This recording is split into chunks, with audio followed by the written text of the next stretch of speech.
Our soils. Oh, yeah. No, I don't think so. Wow.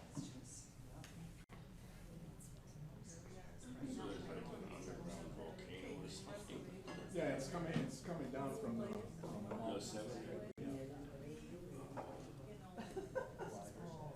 Good morning. Good morning. Today. I know we have at least one birthday in the room. Oh. Do I want to announce that and put that person on the spot? Sitting way in the back drinking coffee. Everybody's got a short stop moving. Happy birthday to us. Turning 80 today. Woo, happy birthday. Happy birthday. Thanks a lot, Mr. Mayor. It's a big number, it should be celebrated. I do have some guests this morning. We're going to start out with Chris from Stoughton Health, who's going to give us an update of what's going on there. And then we have the chamber there and myself, and I'm hoping that the sheriff can make it. So Chris, come on up, and you can either sit or you can stand, whatever you prefer. Oh, I'll stand if that's okay. Can I have a mic? Sure. Slide up the thing, it should work for you. How's that? No goodness. I'm live. Here we go. Well, good morning, everybody. Thank you for being here. I'm Chris Brabant. I serve as the president and CEO at Stoughton Health. It's hard to believe I've been here for almost 2 years now. And so I've been, here, 1 second. Can I help you with the chairs? All right. So anyway, boy, what's going on at the hospital? I guess the better question is what isn't going on at the hospital? So much happening. I'll start with the clinical first. Many of you may know that Dr. Schwab resigned his position several months ago. He's a general surgeon to take care of some family things that he needed to take care of. And so we had a locums person for a while, kind of a sit-in, and that ended. But the upside is we are working with a group that we will be bringing general surgery back to the community, back to Stoughton Health. And that will start mid-November. It will consist of 2 general surgeons who are trained in all manner of areas of general surgery, and also what's referred to as endoscopies, so colonoscopies, or what's called EGDs, which are tests that you can do by looking down somebody's throat, quite frankly, at their esophagus and their stomach.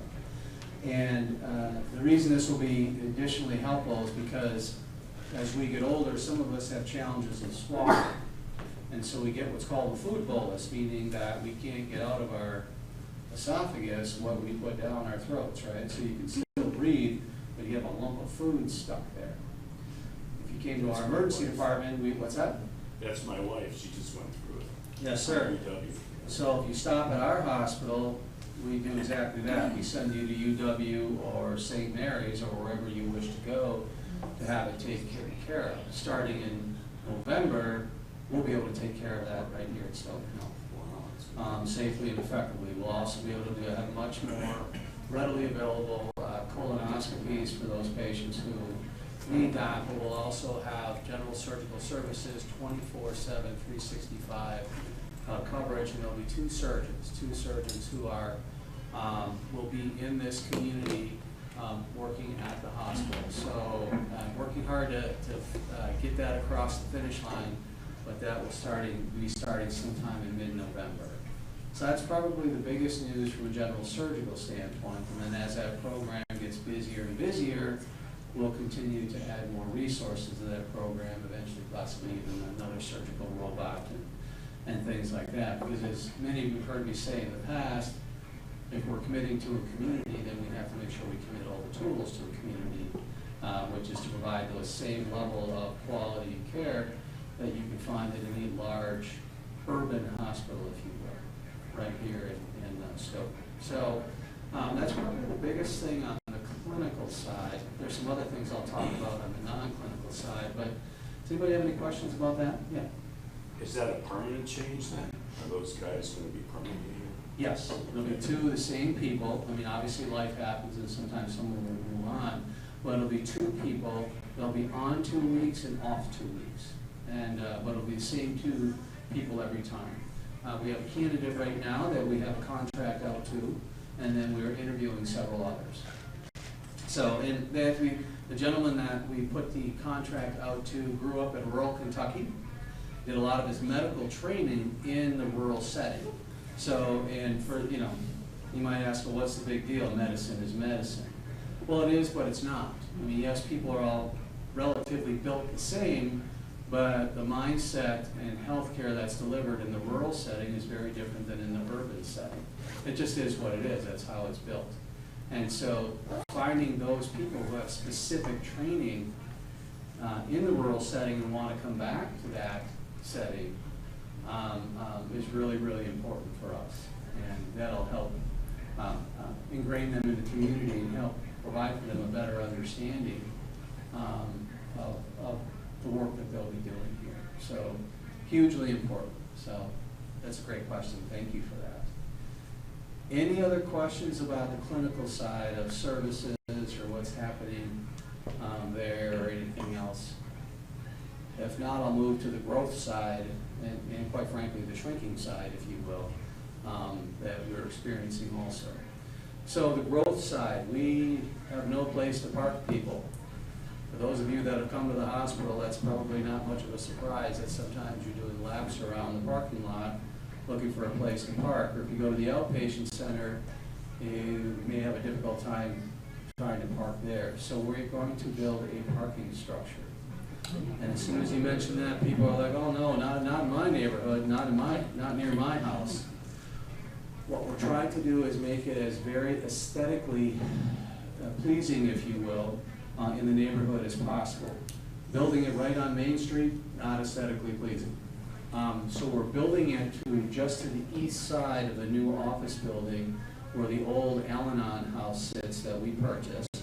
That's about to be, actually demolition of that house is going on today and tomorrow in the next few days. What parking, and right now we're working with the mayor and the city to make sure we go through all the entire process, get all the approvals for that. But the basic structure will be that it'll be built right into the hillside, okay? So you'll have a lower level that's accessible from the bottom of the road, either just off of Acadia or I think that's Giles Street, that's right there. That's the bottom way to get in.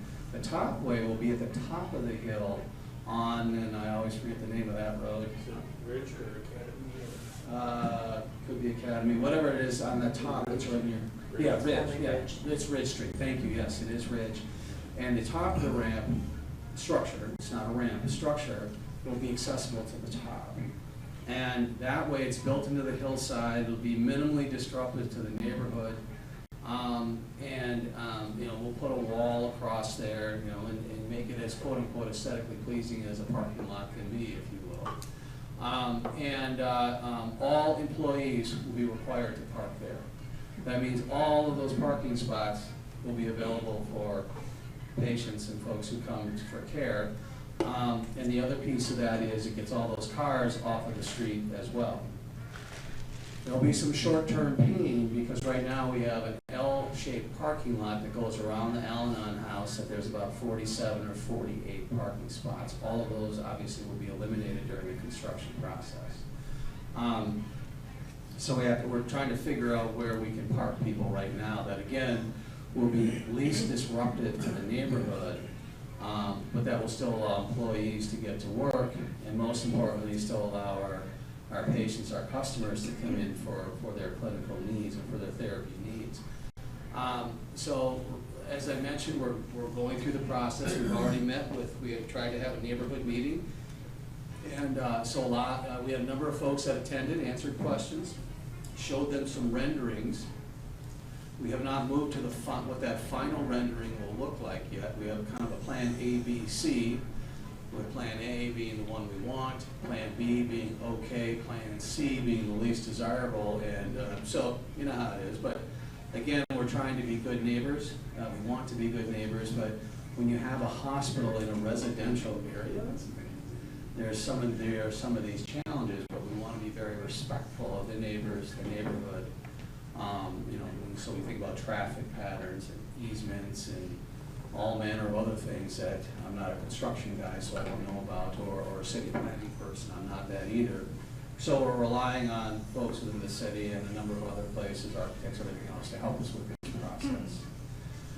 So that's the one big thing coming up. So ideally, construction will start either in December, January, or February, and be done by mid to late summer, next summer already. So assuming that we get all of the approvals that are necessary, we're kind of partway through that journey as we speak. Any questions as to the, and that will open up approximately, the Plan A will open up approximately 178 parking spots in that area. So, but then it'll open up all those spaces for people coming to the facility. Any questions about that? Yes, sir. This isn't a question but a comment, and I think a lot of districts or cities our size are losing hospitals Yes. throughout the country. And I'm happy to see the additions going on, because I don't think you're gonna leave us now. No, sir. That's very kind of you. Thank you. Our plan is to stay. We're not going anywhere. And, you know, this is one of the great things about the hospital, and honestly, sir, that's what attracted me. When I look at the role, you know, when they interviewed me, you know, honestly, I did what anybody else would do. I interviewed them, quite frankly, and had a lot of questions for them, because I'm already familiar with Madison, being in the military and with the Air National Guard for so many years. I was familiar with Madison and the surrounding area. I already knew I liked the area. But, you know, but I quickly discovered what a great organization it is, how well supported it is by the community in the form of whether our volunteers or the partners or the board of directors, their support, and just the general community support as well. So really, really appreciate your commentary. We're trying to work really hard to get the care that best fits the community, right? And so working hard to continue to do that.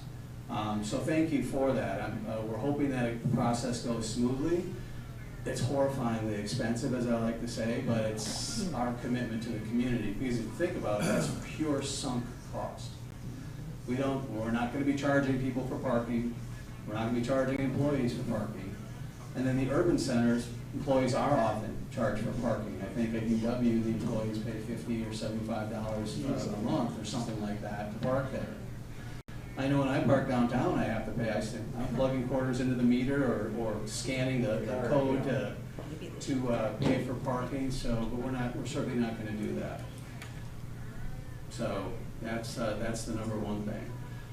The other thing, and this is a bit of bad news that I have that the organization has to do, is, as you know, we have a series of urgent cares. We have one attached to our emergency room right here in Stoughton. We have one in Oregon, one in Cottage Grove, and one in McFarland. We are going to close the urgent care in McFarland. And it's for a number of reasons. We had it there for 5 years, and for the last 3.5 years, volumes have been going down. So it's a significant loss leader. And to the, you know, and at the current projections, it will be a 7-figure loss leader by next year if we keep it open. And believe it or not, and I know a lot of folks don't believe this, hospitals run on a very thin margin. And so because healthcare, as we know, is ridiculously expensive, and so trying to keep costs down while trying to pay salaries for all the skills that we bring to the community, we gave it a best shot. When they did the analysis 6 years ago to decide whether or not to do that, it looked like it may work, right?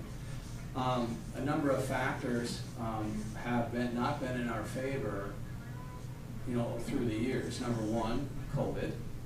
And you say, oh, everybody's blaming things on COVID. What I mean by that is with every crisis comes innovation. And so I now can go to Walgreens and get a rapid COVID test, right? 25 or 30 bucks. I can get a rapid strep test, a sore throat. And there's other tests that I can purchase that otherwise would have gone to the urgent care.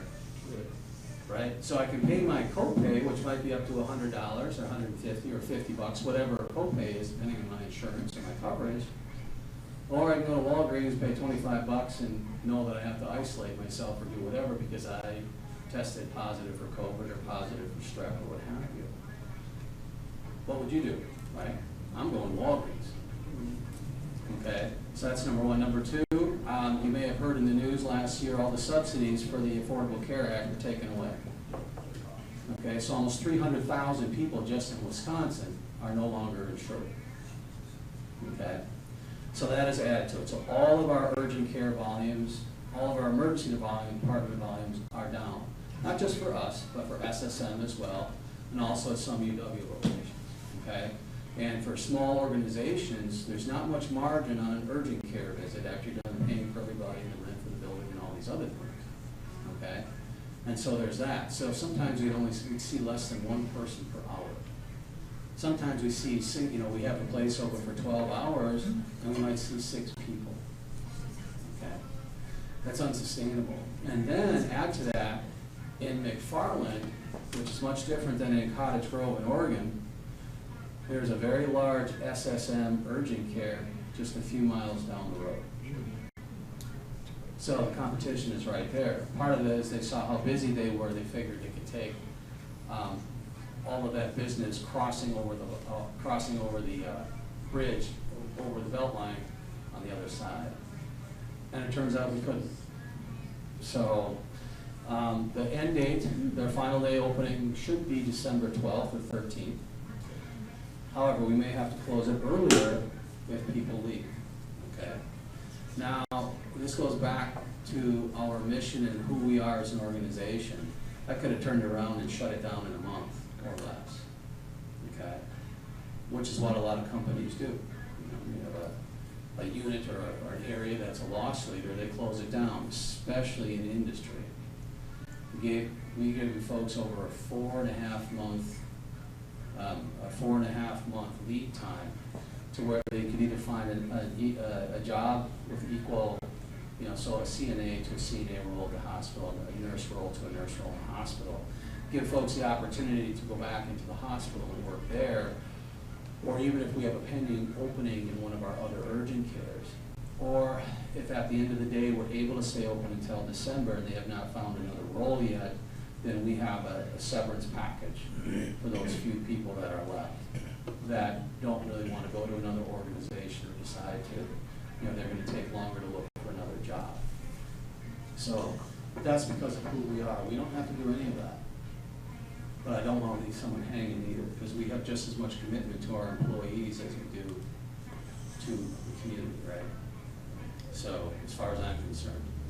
So, it was a hugely difficult decision. It was a bunch of hand-wringing and sweating, and is there any way we can do something different? Anything at all? And at the end of the day, we just couldn't. The math did not add up. So, that was a terribly, terribly difficult decision. It's one that, and now I came from a large organization that shut down 2 hospitals in Eau Claire, in the Eau Claire and the Valley area over there. You know. So that was a horrifying decision also. So you make a commitment to the community, you don't want to leave it, you know, because there are that handful of folks who are committed to Stoughton, even though, and we even looked at, okay, are we getting referrals from that area as have volumes increased from the McFarland zip code area to come to the hospital? And the answer was no. So this is kind of how hospitals work. Most areas in a hospital, quite frankly, are sunk costs. They lose money. You know, we don't get paid extra for valets. We don't get paid extra for our maintenance folks. If we buy a robot for orthopedic surgery, which we have, insurance companies don't pay us more. They don't pay us more for using a robot to have a more precise operation. They could care less. So in fact, it's treated as a surgical instrument, which essentially is what it is. But we're committed to that technology because that's how everybody's being trained. So we have to be committed to what is in those medical areas, and that may actually cost us money versus give us a gain. So the point to all of that is, in this long diatribe, is that the resources that we're losing in McFarland we'll be able to put elsewhere. Does that mean we're going to save, you know, $1 million because we're closing down something that's costing $1 million? No. But we will save a significant dollar amount. So it's never $1 for $1 when you're losing, unfortunately. It just isn't. So that's the second biggest, you know, that's probably the largest piece of news. And I hate to bring that to you or anybody else, but it's the unfortunate thing that we have to do to keep these other areas viable and stay competitive in the marketplace and give our employees raises and things like that. Yes, ma'am? Will you be able to sell the building? We don't own the building, we lease it. That's And good. so, we term the lease. And we even, we worked with the owner to say, can we just have a 1-year lease until we can figure something out? And he was very agreeable to it. But at the end of the day, with the forecasting we did and everything, with the volume trends continuing the way they are, that wasn't even a solution either. So now whoever that person leases to or what have you, will be there. So our lease goes to the end of the year, because once we close the doors, we still have to get all of our stuff out of there. Yeah. So, yeah, so anyway, a hugely, hugely difficult decision to make, and one that I just don't like doing. So, yeah, I had a meeting with Terry Brenny. I still have lunch with Terry Brenny on a quarterly basis, and I like to run things past him because he's a pretty bright guy and did great things during his tenure. And he even talked about some of the services he had to close down that were, at first very useful and helpful, but then at the end of the day, it cost the hospital a tremendous amount of resources simply because they weren't being used much anymore. This has nothing to do with not wanting to be in McFarland, and everything to do with the fact that volumes of patients going there continue to go down, down, down. That's the only thing. So, I know that was a lot, and I spoke for 24 minutes. So sorry about that. Any other questions for me about the hospital or operations or things that we're doing or anything like that? Yes, ma'am. I just want to say I've had to use, unfortunately, several of your services through the past few years, and your staff is just outstanding in every way. And I hope that you always continue to let them know Oh, thank you. how great they are, because they really are top notch. And you get to be my age, you've been through a lot of doctors, a lot of clinics. I mean, Yes, you ma'am. know what top notch is. Yeah, for sure. And for you sure. guys have the best, you really do. Well, thank you. So make sure they know that. Yeah, no, I can't thank you enough for that, and really appreciate that. I always tell them, you guys do great work, and oftentimes folks only hear about the complaints, they don't hear about the accolades. And I even tell them, I said, I know it feels like oftentimes we all toil in obscurity and no one sees these extra things. But I always tell them, our customers, our patients, always see these extra things. And sometimes it's just a salutation and a smile. Somebody holding the door open for you, things like that. It's the little things that add up to the big things, And, it's the last 3 words of our mission statement, right? Exceptional personalized service. So I really appreciate hearing that, because sometimes we miss the mark. I mean, we get 1-star Google reviews, we get things like that sometimes, and, we can always do better. I certainly appreciate that. Thank you. Yes, ma'am. Could I just make a comment? I grew up in Chicago, and I think Stoughton Hospital is one of the nicest ones I've ever been to. Oh, you're very kind. Thank you. Thank you so much. Well, we're going to continue to invest in the hospital and invest in our staff and in that expertise that we need to bring those things to the community. I always tell folks we can do anything, that we can't do everything. So what we're doing, we're going to do really, really well. We're really going to try hard to continue to do that. That's what we need to do. So thank you for that. I appreciate that. So, well, thank you, everyone. I look forward to the next coffee time, and I'll bring more information to you, and hopefully, I know for a fact there won't be any more closures or anything like that going on at any time. You have any events coming up? Events, oh my gosh, where's Laura when I need her? Laura is our business development person. Yes, the biggest one coming up is we have the Stoughton Health Golf Outing, which is coming up, and along with that golf outing on September 16th, and that's also, we have this card game that's also played with that is a lot of fun. I always go in and tease folks. I'm one of the alleged golfers, if you will. Golfing for me is an unnatural act. I just don't know. I've never been able to figure it out well. And so that's probably the biggest event. It's one of our largest fundraisers, and we always goal direct those dollars to purchase something directly clinical, like a piece of equipment or an ultrasound machine or things like that. So that's probably the biggest one coming up. But I know we have our Love Lights service coming up in December. There's a lot of planning going on for that at the time. This pays homage to those folks who came before us and are no longer with us. So those, and I'm certain there's other events. We always have, the educational events, and you would think I'd have that better burned into my memory, but I don't, because there's so many things that we do, whether it's community events, classes, things like that. But thank you for that question. But go to our website and see them all there. Or if Laura were here, she could just list them off one after another. So, but thank you for that. Yep, thank you for being here again. Oh, of course, the privilege is mine. Thank you.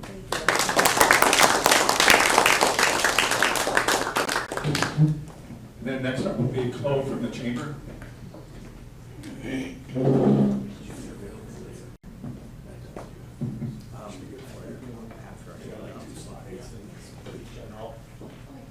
Hi everyone, my name is Chloe Rui. I'm the event coordinator for the Stoughton Chamber. Something super exciting coming up this weekend is our annual Coffee Break Festival. It'll be at Vamp Park this year from 8 to 2, and we'll have coffee roasters for you to sample, the car show, lift a latte competition through Imagine Academy, and an arts and crafts fair. It'll be great to have it back at Vamp Park this year. There's more parking with that nice new parking lot they have. And everything will be a little closer to each other. So the car show will be right by the coffee. It'll be a great event. Does anyone have any questions about Coffee Break? Yeah. Are there activities for kids? Yes, we do have a kids zone this year. That'll be super fun. So Hello Art Hatchery, which is a business downtown, has donated some arts and crafts supplies. So we'll have some coffee-themed kids crafts for the kiddos. Yeah. Anything else? Any more questions? Okay. And then through the chamber, we also have our visitor services department. This came out in the end of May, I believe. We have our Visit Stoughton guide. So if you're new to Stoughton, if you have friends or family coming to visit, this is a great piece to have. I have a few copies up here if you'd want to grab one, but it has all of our events in town, major events, information. It's like a really nice magazine that we have. It has some businesses for shopping, eating. Yeah, and then also something that seems a bit more current is on the Visit Stoughton website. We have an event calendar. So businesses will submit events they have going on, or community organizations will submit events, and on there it has all the information. You can sort by date, so you could look at upcoming weekends and plan a great weekend in Stoughton. Does anyone have any questions? Okay, yeah, so Coffee Break Festival this weekend from 8 to 2. And then on the last slide, we have Wine Walk coming up in October. So tickets for that will go on sale on September 1st at 10 a.m. If you haven't been, it's a great event. A lot of businesses downtown are open late that night. We have wine samples at each stop, and it's a great way to have a little exclusive shopping, so it's great. And then one more thing from Visit Stoughton is we have 4th Fridays this year. So this is based on a nationwide sort of campaign where people will either have 1st Fridays or 4th Fridays. Businesses downtown are staying open late until 8, and they have exclusive shopping deals. So they'll have either a featured artist, a percentage off, featured item. So it's a really great time to explore downtown. And actually at Stoughton Village Players, at 8 o'clock, they have a vintage movie they'll be playing. So this month it is Charade. starring Audrey Hepburn. Don't know the exact year, but yeah, so that'll be really fun. And yeah, so that'll be August 28th this month, the fourth Friday, and then in September it'll be the fourth Friday of September. So yeah, any questions about that? Okay, that's all I have for you all. If you have any questions, we are located inside of City Hall now, so you can stop by and give us a holler, chat with us, and we can help you out. Thanks, Wolf. Yeah, thank you. Normally, the school district would be here, but they are trying to get ready for the school year, so they're busy doing orientation and things like that. I was over at the building last week, and they had the biennial Sons of Norway annual meeting, so there's people from all over the country there. It was really cool. They had the administrative room was all set up, and some folks were in costumes, and had a chance to meet some folks from all over the Midwest, and many of them have been to Stoughton before, which really surprised me. So it was great to see them come back. And it sounds like they had a really good visit in Stoughton. I don't know if you were there. Sarah was there. Yes, Sarah was there. You've been doing bus tours, right? Sarah Slager has been doing bus tours. Yeah. Yeah, so we had another group from a few other Midwestern states come a couple weeks ago, and they had their annual meeting here as well, so that was awesome. They usually switch between different cities in the Midwest, so it was cool to have them here this year. Yeah, so what that does is it brings 100 to 150 people to Stoughton. They shop, they talk about Stoughton. I'm sure when they get home, they brag about how great of an experience they had, which is really good for our local economy and our businesses. So we appreciate the work that the Chamber and Visitor Services and all the nonprofits. I mean, Sons of Norway has been a staple in Stoughton for years, and they do a great job. A lot of volunteerism going on there, which is we're really fortunate here in Stoughton. I was hoping the sheriff would be here today. He must have got tied up, so I'll run through my program. Basically, he was going to talk about the jail, so I'll try to reschedule that unless he makes it. We went through that. One other thing at coffee break that I was going to mention is that the school district, working with some nonprofit folks here in Stoughton, is doing this exceptional experience where a student can travel pretty much anywhere to do. It's that kind of like a Make-A-Wish, but it's for anybody.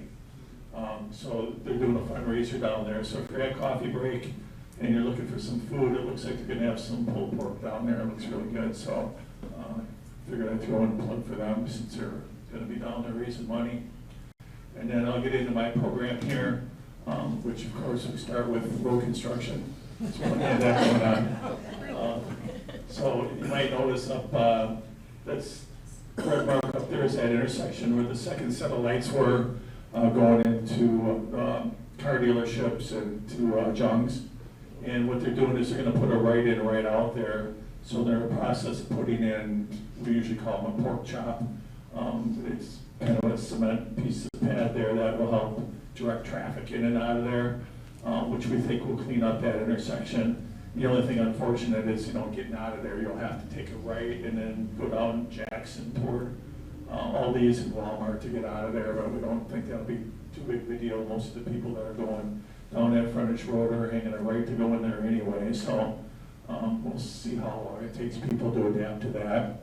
But that road's going to be closed for a few more weeks as that cement gets poured and cured, but they're making good progress out there.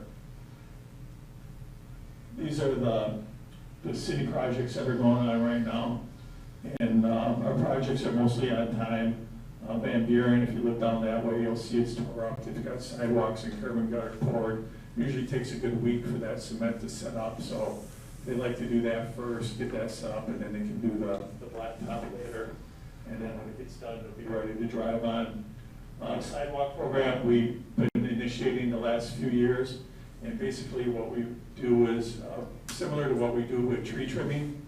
We've sectioned up the city, and I think it's like 5 quadrants, and then we can hit the sidewalks that are in need of repair in those areas, and it creates a lot more efficiency versus doing one sidewalk on this side of town and another one over there. If we do the section of town where the trucks are mobilized, we can get a bigger bang for a buck. So that's a new program that we've been implementing. We've had money in the budget there for a while, but we just weren't getting the kind of bids that we wanted to. So that was one of the creative ways the Public Works Director came up with to get better bids. Racetrack Road began last week, and we're working with the town of Dunkirk. Many people don't realize that that road is actually shared. The city owns half of it, the township owns the other half. So we have to make accommodations in some areas where we want curb and gutter for sewer and water, and other areas where that's not needed for the township folks. And then improve the trail and the parking there as well. And then we actually worked out a deal with Dunkirk because that project alone will cost them more than their entire public works budget for the year. So we worked out a payment plan for them. The city gets a really good interest rate. I think it was like 3.5% with this year's borrow. So we're gonna, work with them on a 3 or 5 year payment plan to pay that money back for their share of the road, which allows that project to move forward. And that road is in desperate need of repair. The area up by Taft and Wilson, Harding, Grant, and Sherman. If you go up there right now, there are actually guys out there flagging traffic for one way. They're going to be doing some work here in the next week or two that will extend out into Page Street as well, with their trucks moving in and out of there.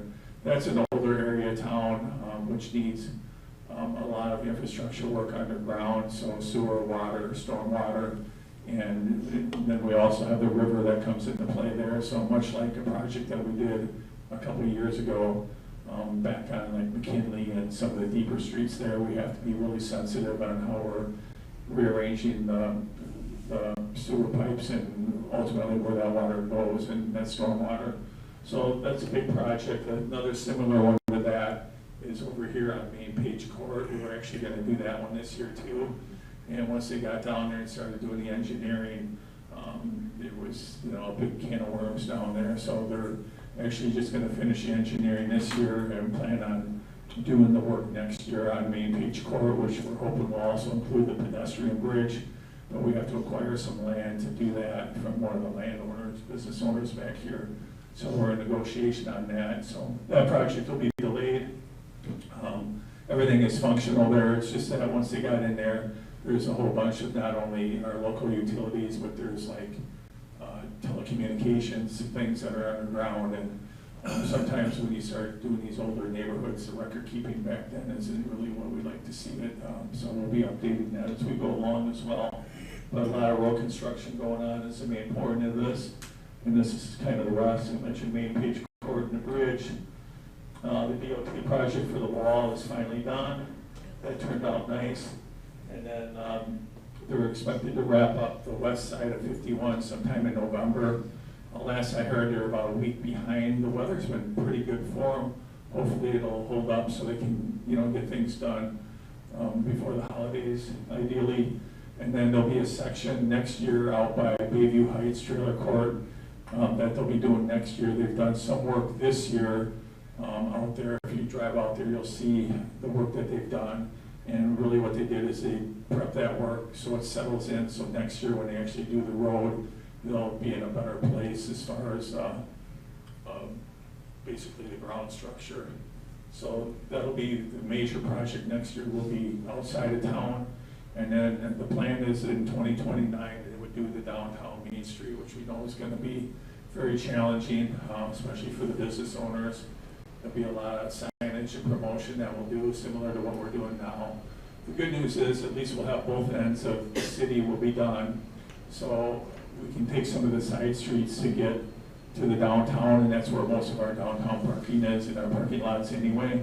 So we're hoping we can minimize the disruption, but we know that realistically it's going to be a big hurt, and we'll have to probably do some rerouting, maybe for the parades and such. We haven't really had that conversation yet, but much like this year, we rerouted the parade. I think it worked out really well. I think they're going to do that going forward. With the construction, we've had to move events. Like last year, we had coffee break out at Racetrack. Now it's coming back to Mant. I don't know where it'll be next year. I know there's been some talk about some of the events that move for Centennial, where those are going to be for next year.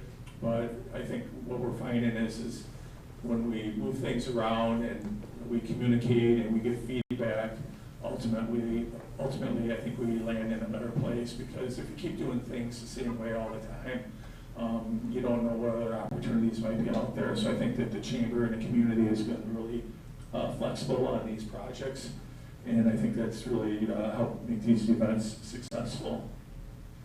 And then this is the Page Street closure. It's kind of hard to see, but you can kind of see where on West Street to Prospect is the area where they'll be basically flagging today.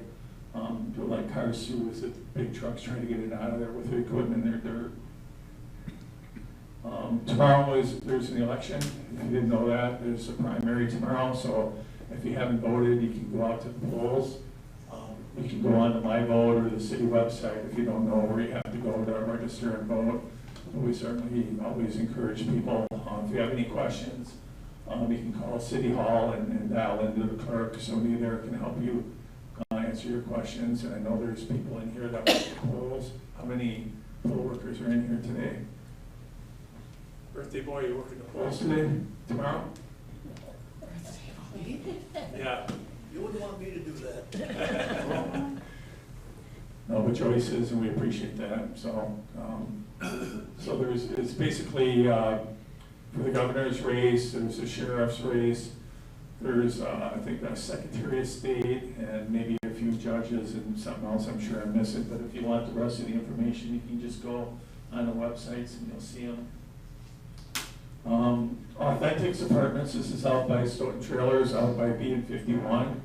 And they're at the point now where they're just starting to do a little bit of advertisement. So I'm guessing they're working on signing leases here in the next month or so. Turning out really nice. You can see it's kind of their own little community there. There's going to be 12 buildings, includes kind of a little dog park, a swimming pool, community garden. There's going to be some solar, and one of the buildings is going to have a grass roof, and just some really neat features out there. So the people that live there will have, like I said, their own little community. The trail will go through there that'll lead you over toward the church, Sand Hill School, and as it goes to the south, it'll connect and take you all the way over to Virgin Lake Park and that trail system there. So we're really excited about the progress they're making there.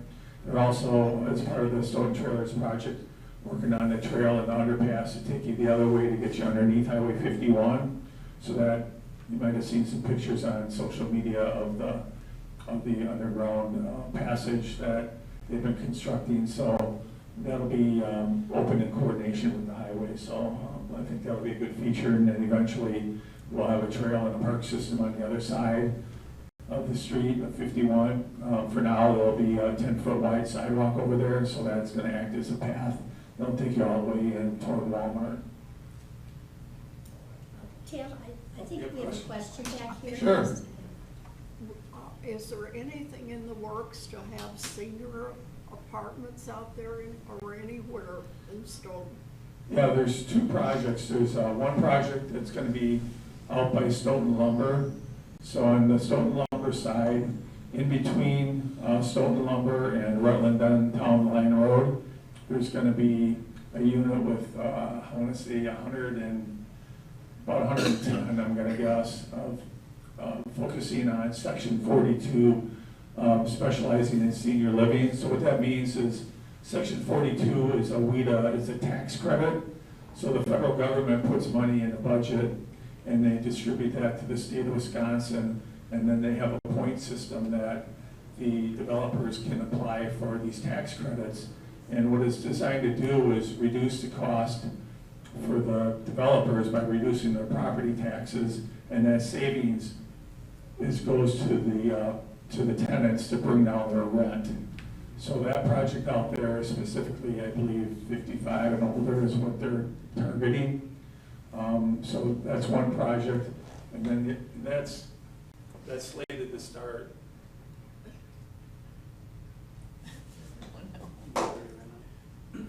Keeping suspense here. That one is slated to start in October, November area, and those usually take about a year to build them out, maybe a little bit less. So hopefully by next summer, they'll be leasing them out. And then the other one is down on the riverfront across from Mann Park there. That one, they also applied for the WIDA tax credit, and in the first round, there were more applications and money requested than there was available. And as part of the federal government's big beautiful bill, they actually added more money into that fund. So they're creating a second round of WIDA tax credit that the developer can apply for. So the developer down there is Alexander, and Alexander's going to apply, they're applying right now.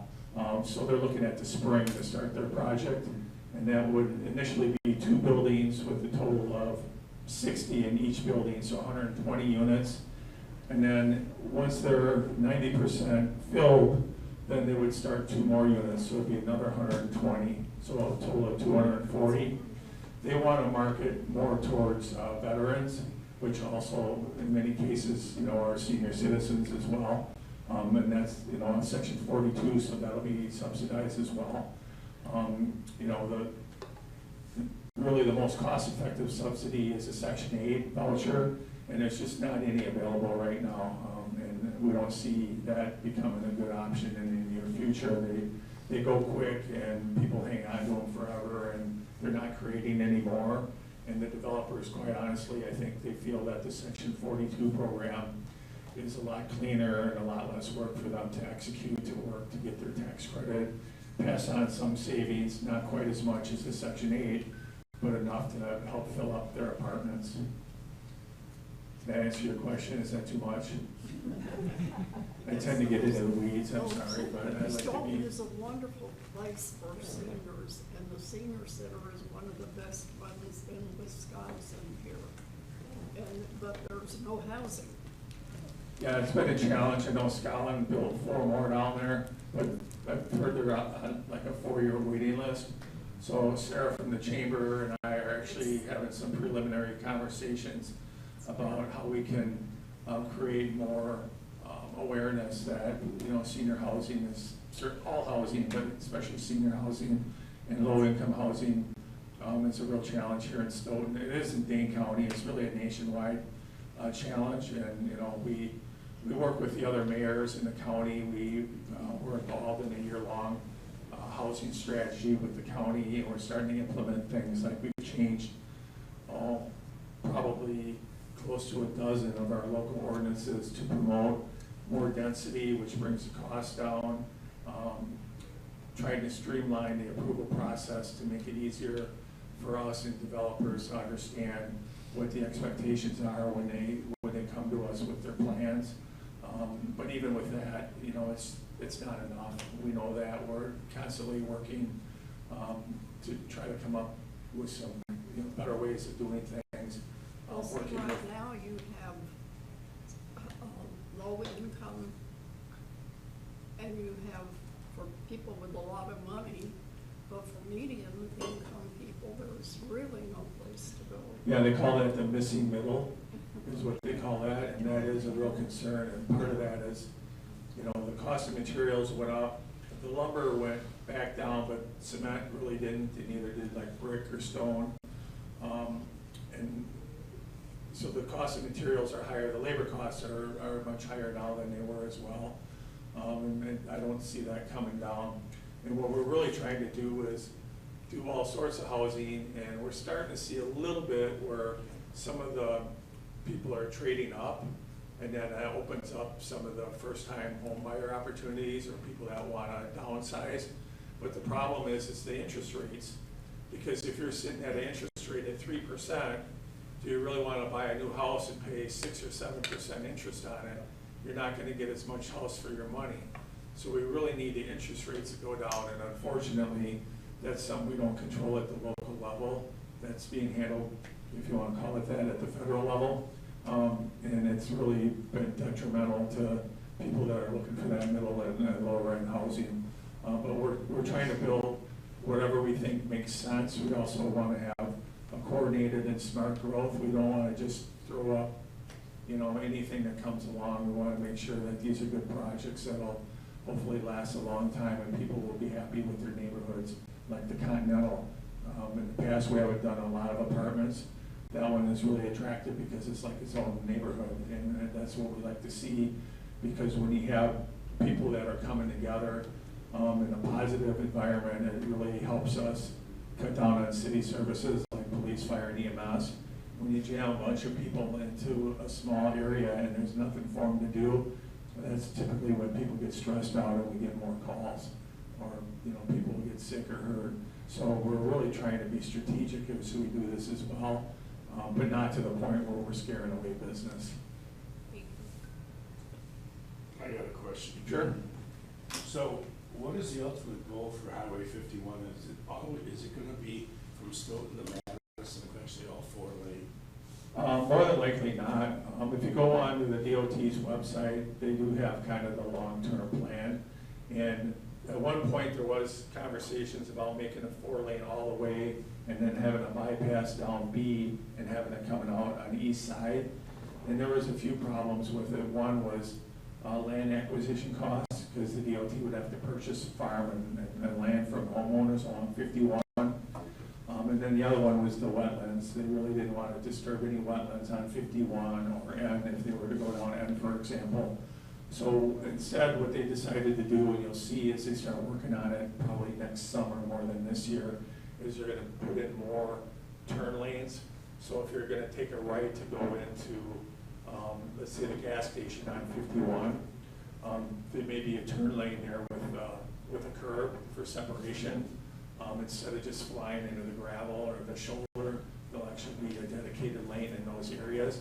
So it'll act like a 4 lane for the turnoffs, but it won't be like a 4 lane passing lane, which we really don't want to encourage people to go any faster on that road than they already have anyway. But is there gonna be like partial?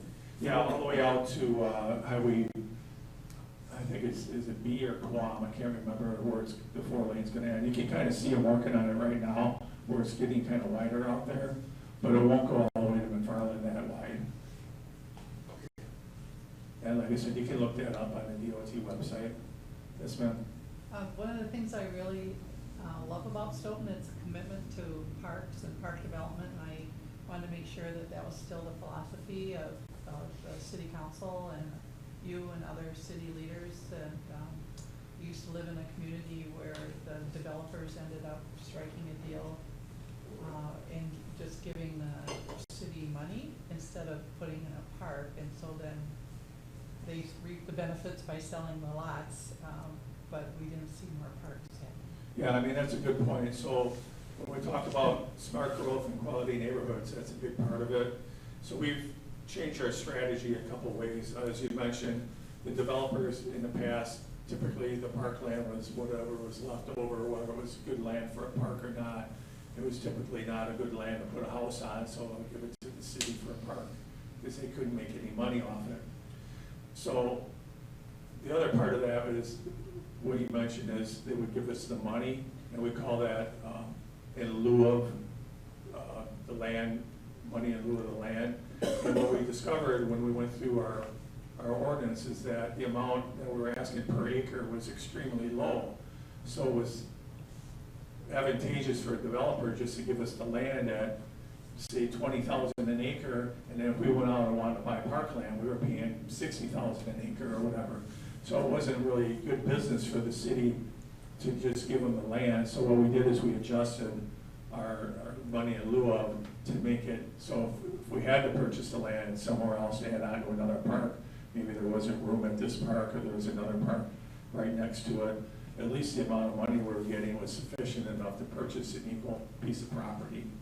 So we've done that. The other thing we've done is when the builder pulls a permit for the home, they have to pay what we call an impact fee, a park impact fee, and that goes into the pot, and that's the money that we use initially to purchase the equipment for the park, so the shelter, the swing, whatever.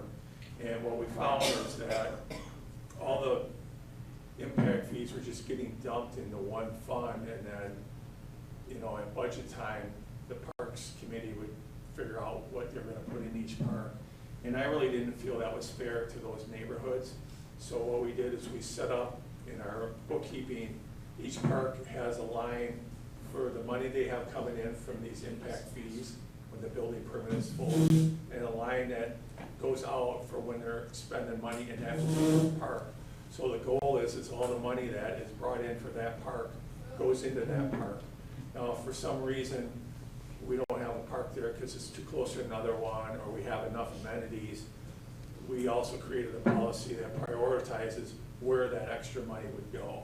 So for example, the first place it would go would be to the next nearest park, and so on.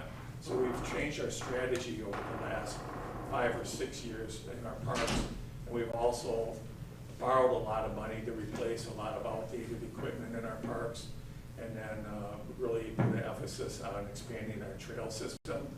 And we know that, especially since the pandemic, that people are really taking advantage of the outdoors, and I mean, even on their sidewalks in front of my house, I've never seen this many people walking, or dare say, using their scooters and everything else.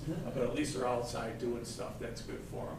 So that's been our strategy, and hopefully that's what you'd like to see. It's really expensive. The park equipment has gotten really expensive. Some of the strategies that we use is we approve our budget in November, and typically what we do is we order our park equipment sometime between November and January, because there's usually a price increase at the first of the year. And the other thing we want to do is we want to make it so we can get in line quicker to get our stuff installed faster. So the strategy we use, as soon as the budget is approved, we start cutting our purchase orders and start ordering the equipment to save money, and then to get into the queue so we can get our stuff done as early as spring or summer as we can. I know that was a lot too. Oh, it's great, sounds good to me. Okay, do you have a question back there?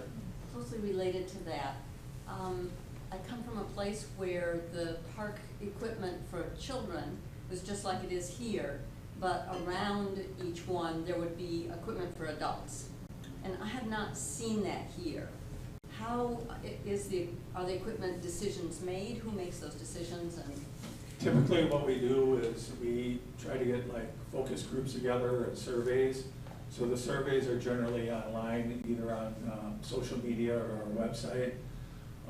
And then the focus groups, a lot of that is you hear about online, or maybe the outdoors article, or just word of mouth. The challenge with that is oftentimes on the new parks, nobody's living there yet. If it is an existing park, you can gather up the neighbors and you can have a neighborhood meeting and find out what the neighbors feel would be appropriate to put there. On a new park here, it sometimes feels like you're just throwing a dart at it. So we hire consultants, we pay for them out of those impact fees as well. And typically the consultants, they would set up these focus groups, so it might be a gazebo music, or it might be a coffee break, or wherever there's at the fair, where there's a large gathering of people to try to get some general feedback. So the adult items, I don't know specifically what equipment you'd be looking for, but I can give you examples of what we're trying to do. So we try to at least have a shelter at the parks, because most parks, you have events there, graduation, whatnot, parties. We try to be selective on where we put restrooms, because they're really expensive to put them in. And there was a philosophy where we always thought you should have a restroom at every park. Well, if the parks are a quarter or half mile apart, do you really need to do that? They could just walk to the other park if they really need to, as long as we have proper signage. The new park that's going to go out by Walmart is going to have what they call a pump track. So that's a bike track. So it'll be kids, but and adults too can go, and there's jumps and there's trails and there's things like that.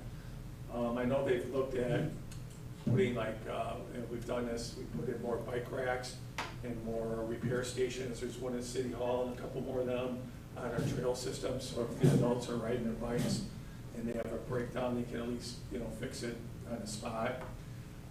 They've looked at things like exercise equipment and things like that. Is that what you're talking about? yeah. And So that you can be watching your kids and exercising at the same time. yeah, I think the best thing to do is, we don't get a lot of requests for that in our surveys, but it's definitely in there. It would be to talk directly with Tony at the Park and Rec, especially if you have a particular park that you think it would be advantageous for us to put it there, because sometimes we just don't know. you So know, where talk they to don't. who did you say? Tony King, Thank you. yeah, he would be the best one to talk to. And then they run that through their committee. You're welcome to come to the committee meetings.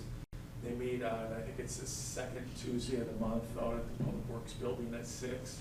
Or you can stream in if you just want to listen to the meetings, those public meetings. And I think they're actually televising those meetings now. We've tried to expand our meetings, so we've been televising the Parks meeting as well as the Public Safety meeting. We've always done the Plan Commission and City Council and Finance, but there's a cost in doing that, so we can't really, you know, budget and afford to televise all the meetings, but a lot of them you can stream along live if your schedule allows you to. But that's a good question, because we definitely like it when kids are at parks and they're supervised. Any other questions before I move on? Yes? I have a question. You had mentioned scooters in your, have there been conversations at the city level about coming up with some sort of direction on how the scooters are supposed to work? Yeah, so I hate it when I have to say this, it's really complicated, because whenever the lawyer says it's complicated, I know it's gonna be a long, drawn-out conversation. But the issue is the way the state law is written, it doesn't clearly define things the way we need it to be to have good enforcement or good policy here at the local level. So we're talking to our state officials about how we can clean that up. So for example, on the scooters, some of them have motors, some of them don't. Some of them go 25 miles an hour, some of them may go 50. And it's really hard, based on the state statute, to delineate which scooter does what and how you would recognize that as a police officer, for example, if you wanted to enforce it. So they had a meeting a couple months ago. Lieutenant O'Neill went, it was in Madison at American Family. So they had insurance people there, they had healthcare workers, they had law enforcement, pretty much any stakeholder that was concerned, citizens were there. And their strategy is really trying to focus on the education, helmets, safety, that sort of thing. But we all know how that goes too. You know, it's really, a lot of times comes down to the parents. And because you can go to Walmart and pretty much buy anything, you know, and the parents say, here you go, you know, and there's no training or whatever. But I'm actually pretty amazed on how well some of these kids and adults, for that matter, can maneuver these things. It's quite amazing, but it's also scary for everybody, and I would think it would even be scary for those that are riding. And then there's a debate about, well, should they be on the road or the sidewalk? So that's the other part of it. So we haven't really been able to get to a conclusion. We've been looking at other communities and their ordinances, and I don't know if there's really a good solution, but I think the best solution would be somehow if the state could work on the regulation, and ideally you'd work with the manufacturers, but these things are coming from all over the world, so you'll never get any consistency on them. That's a problem, but it's a good question, it's a concern. It's probably not going to go away, and we're certainly open for ideas. Well, I've noticed, you know, the scooters are everywhere. They pop out here and there. Some have 2 kids on them, some have helmets, some don't. But the delivery trucks, Amazon, FedEx, fly up my block. And you're just like, somebody's gonna get hit. It's just a matter of time. That's when they'll come up with a policy when somebody gets killed. Yeah, I know they had a couple incidents here in Dane County. The other thing we are looking at too is we do have some preferred bike routes. I think there's opportunity there to improve that as well and try to keep them on the bike routes. I know as part of the 51 project, you're really not supposed to have any bikes on Main Street in the downtown. I think we have an ordinance specifically for that, but they can ride bikes on sidewalks anywhere else. But with the new highway plan, they're going to use Jefferson and Washington here as the DOT is going to have preferred bike routes there. And then we have mapping that we do on our website. But there again, we got to encourage people and educate people to use the tools that we've created to make it safer for them. And not everybody wants to take the time to do that. So we'll keep working on it, but, you know, I'm concerned too. Yeah, it could maybe be incorporated, you know, they have those safety camps for kids and stuff. Like you said, put it in the educational.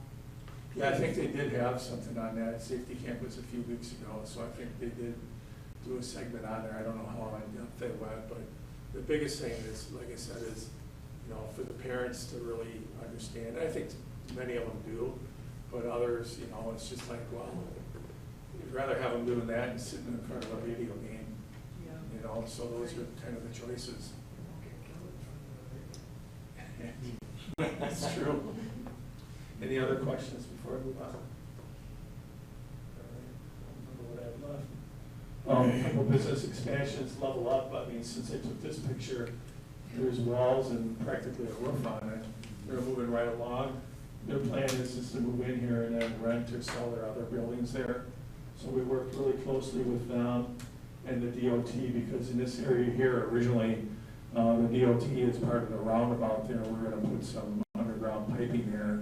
And we went out there and dug some big holes, and we discovered things that were there that we didn't know were there, and other things that we thought were there that weren't there, and got that all straightened out, and we were able to help accommodate 2 new buildings, which is really good, because for us to increase our revenue, which is what we pay our people for in our budget, we do it based off of net new construction, which means any new homes or buildings that go up, the property taxes that we collect on that. There's a formula where that allows us to add money to our budget so we can hire people to accommodate the growth. So it's really important that, especially on these infill projects, instead of sprawling, if we could put more density in areas that are underutilized, that's a huge win for the city and for the business owner and community as well. And then I think I talked about the last time, Stoughton Utilities is going to be putting up a new building out on Williams Drive, not too far from like Emmy Roth and Ortega, like across the street there. The city bought 28 acres. The initial idea I had was if we ever wanted to build a new public safety building for police, fire, and EMS, we needed a location. So we went through a process, hired a consultant, found this land, bought the land, and then when we were having conversations with Yahara Bay Distillery about purchasing Stoughton Utilities building down by the river, we thought this might be a good option for them to put up their new building. And as it turned out, that was the site that they selected. So these are kind of renderings of what the building could look like. They're still going through the process of coming to the plan commission to get their site plan approved. And they have to get approval from the Public Service Commission, because they'll have to raise their utility rates in order to help pay for the new building. Right. And so what we're trying to do is we're trying to build this thing as efficient as we can, including the site selection, because on this particular site, it's already level, all the utilities are already there. The other site we looked at was out on 138 by the utility substation by Walmart. That one doesn't have any utilities there. They took out a lot of dirt there and hauled it across the street when they were doing some work for the Walmart. So we'd have to bring fill back in, so it was going to be more cost effective to build out here. Plus we think it's a better location, and the location now on 138 we think has more potential for a tax base for commercial and residential development. So, you know, there again, we try to be really strategic when we're making these decisions, whether it's property taxes or utility rates. We want to be as conscious as we can be of your dollars, my dollars too, for that matter. So they're just getting to the point now where we're trying to create some efficiencies on the inside of the building. So for example, our human resource area is in the current Stoughton Utilities building. At one point, they were going to give them a separate wing here, and we're like, we don't really need that. That's just going to add cost. They can use the same bathrooms. They can use the same meeting rooms. They just need a few offices. So we cut them out of there. We want to have a room for emergency management operations. Right now, if we had a tornado or something, we are set up in the police station where we have TVs and we can plug in phones and two-way radios and have communication with Dane County and other communities, Red Cross or whoever, to take care of the emergency. But we don't really have, it's not really ideal, because if there was like a police investigation that was unrelated, now we don't have space. So we want to have a backup. So in this room here, they needed to have a conference room anyway. So we want to design it in a way where it has flexibility to be like a backup emergency operations room, possibly even do elections there and things like that. So those are the kind of the fine details that we're still working on this building. Once that's all done and the plan is approved, we'll send it to the police or the Public Service Commission. They have a process to review it, which could take up to a year, and we can't really start building it, you know, in full earnest until their process is approving it. And then, you know, we'll get going on that, and then we'll re-engage with the Area Distillery about their timeline for purchasing and remodeling the building down on the river, which will also financially be beneficial to the city, because right now, that building on the river, the way the Public Service Commission rules work, we can only charge $20,000 a year for rent to Stoughton Utilities, and the market rate for that would be between $120,000 and $200,000 a year. So it's, from a landlord perspective, it's not a good deal for the city. The land is not, we don't collect any property tax on it. If we sell it to the Area or somebody else will be paying property tax on it. It's down near a tax incremental financing district, which could also use some money. So the property taxes that we collect there could potentially go into that tax incremental finance pot of money to get that account where it needs to be. So there's a lot of good reasons to do this new building for their operations for many years to come, and then to put the city in a better place financially, and then to have a business that will draw more people to our community. And this is kind of the breakdown. This is the $18 million one. So we're trying to get it, you know, at least there or lower as our budget.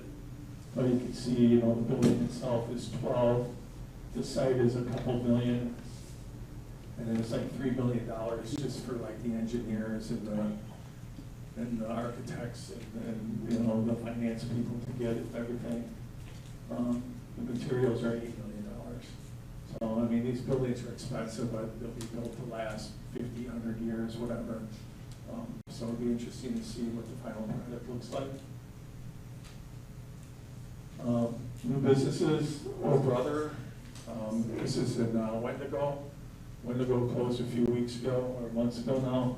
And they just had a soft opening yesterday. It looks like they're doing danishes and I think crepes there, is what I kind of heard.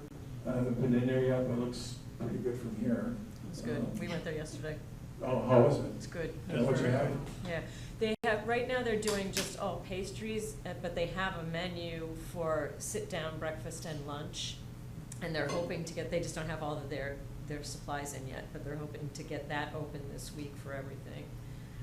But the baked stuff is really good.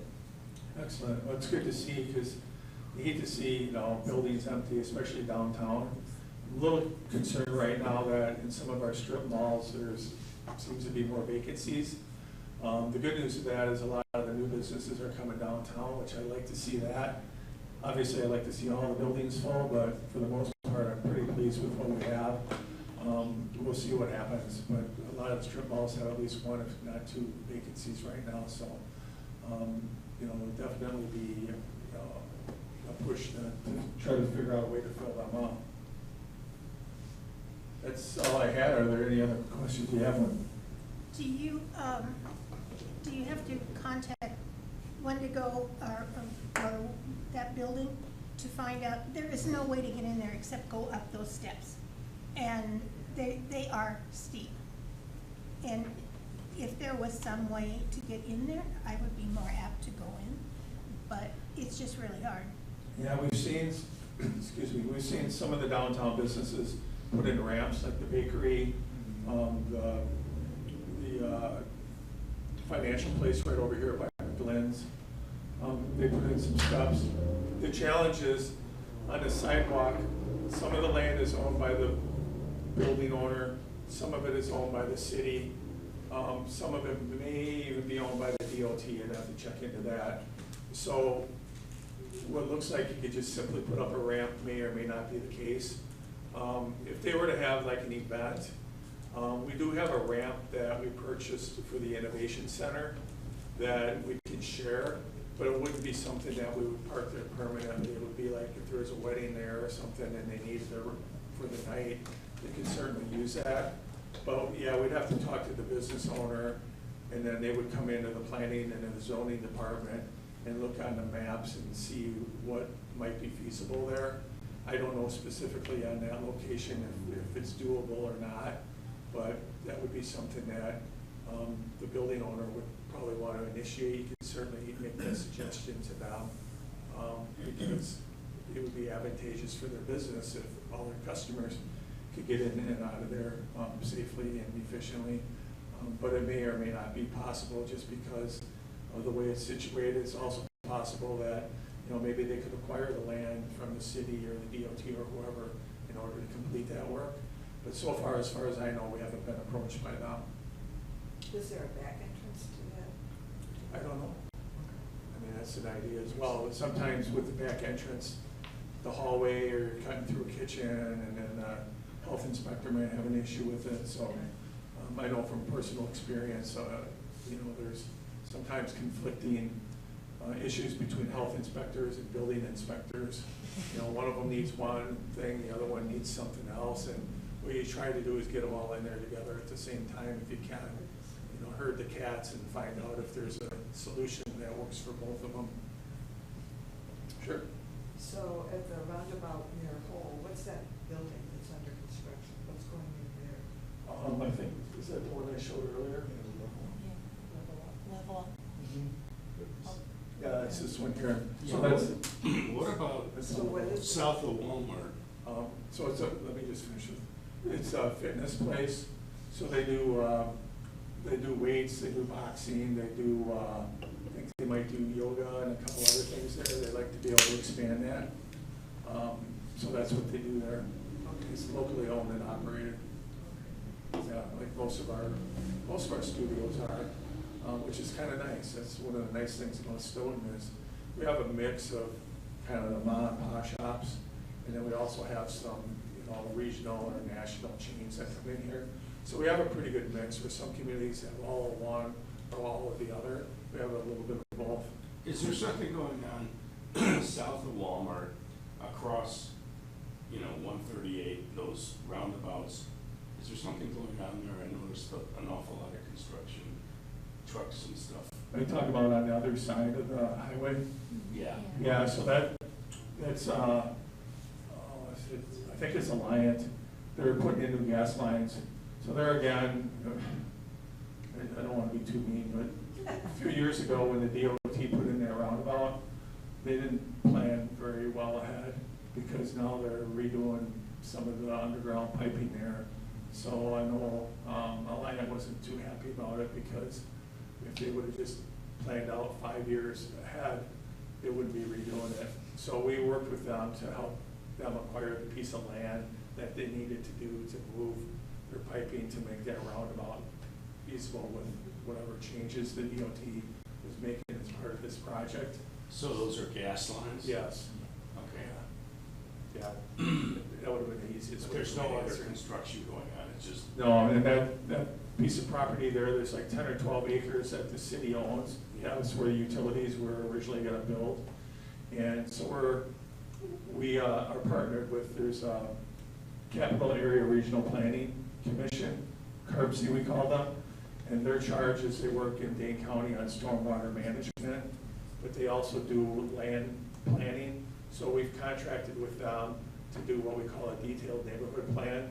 So they would help us put a vision together of what we might want to do there. We have a study that we did several years ago. I had it updated during the pandemic, and the study was with the DOT to put in a park and ride at that site. We had 3 sites that they evaluated. That one, the one on the corner of 51 and B where the big dirt pile is, and the one over by Oak Knoll where the field is. There's a for sale sign up there or something by the church across the street. And the one on B actually ranked the highest, but just by a little bit because of its visibility.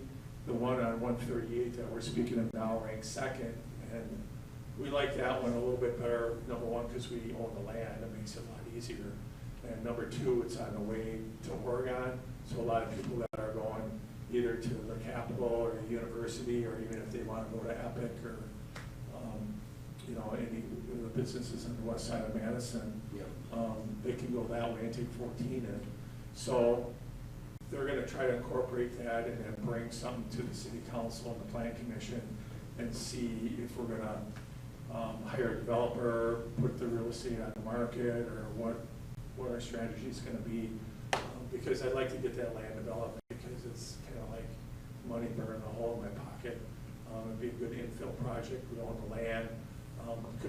We control the land, so if we want to do senior housing, that would be a place we could do it, because we can call the shots there and not have to rely so much on the developer making that decision for us. So we're in the process of doing that right now. Yes, ma'am. On the corner, it's just west of the vet clinic that's closing and moving. Yep. And there's this kind of large piece of property with like old chicken coops and things on it, a couple little houses,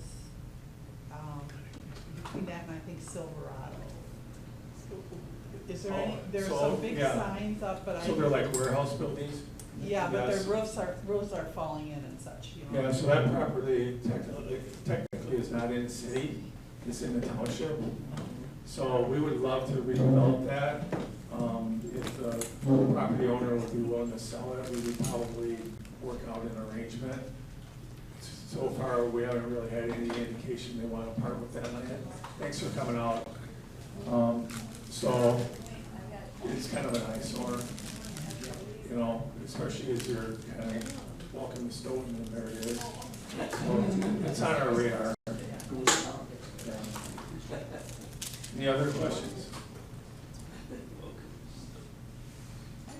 Yes. Just one with relation to the Stoughton Utilities moving, you said that they would have to increase rates, Yes. which I understand you're building a new building. And it's just always a concern you hear about electricity rates going up in Wisconsin and around the country. And a lot of that is because of data centers. Is there any plan to augment those rates by introducing a data center in Stoughton or nearby? We haven't had any conversations with anybody about a data center. And from what I can tell, at least from the council, if I was gonna gauge the temperature, it would be very cold on that idea. Great. You know, Thank you. because of, you know, environmental issues, and it would take a ton of land. It wouldn't be city land, it would have to be township land, which we don't control. So it's possible something could happen that would border us. So we're not, certainly not out promoting it. I haven't been approached by anybody. Okay, thank you. Which I like it that way. Yeah, me too. Any other questions or comments? All right, well, thanks for coming out again today. I really appreciate it. Good job. Feeling better, getting better news from the but you can still hear it in my voice today. I had treatment on Friday. But my numbers have been better the last month, so